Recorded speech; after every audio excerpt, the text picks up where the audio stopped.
Hello বন্ধুরা, তো আজকে সন্ধ্যাবেলায় মাটির প্রদীপ জ্বালিয়েছিলাম। তো প্রতি বছরই কালী পুজোর আগের দিন মাটির প্রদীপ জ্বালিয়ে থাকি আমি। তো বিয়ের পর থেকেই দেখি আমার শ্বশুরমশাইও মাটির প্রদীপ কিনে নিয়ে আসতেন, তারপর সেগুলো জলে ডুবিয়ে অনেকক্ষণ রেখে দিতেন। বলে এতে নাকি তেল কম লাগে। জানি না এসব কী নিয়ম, তো আমি অত নিয়মটা বলতে পারছি না, কিন্তু আমার শ্বশুরমশাইকে দেখতাম যে প্রদীপ কিনে এনে মানে জলে ডুবিয়ে রাখতেন। তো সেটা আমিও প্রতি বছরই করি। এই বছর জল ডুবাতে ভুলে গেছি।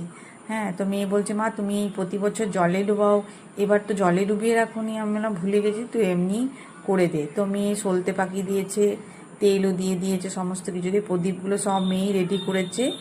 আর মেয়েও তো ঠাকুরের কাজ করতে ভালোবাসে। আর হাজব্যান্ডকেও কোনোদিনও মনে করাতে হয় না যে প্রদীপ নিয়ে আসবে, মোমবাতি নিয়ে আসবে।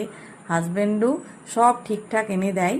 ডিউটি থেকে আসার পথে ও আগের দিনই সব এনে দেবে। হ্যাঁ, যেদিন যেদিন যা পুজো থাকবে সব ঠিক করে নিয়ে আসে, কোনো দিনও ওকে মনে করাতে হয় না। তো আমার দেখো 14 প্রদীপ জ্বালা হয়ে গেছে, আর আমি চারিদিকেই প্রদীপ দিয়ে দেব। তো মোমবাতিও এনেছে, তো মোমবাতি আর দিলাম না, আজকে প্রদীপই দিলাম, কালকে মোমবাতি দেব।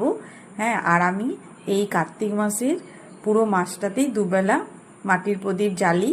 তো এইবারও জ্বালবো। অনেক প্রদীপই কিনে আনা হয়েছে।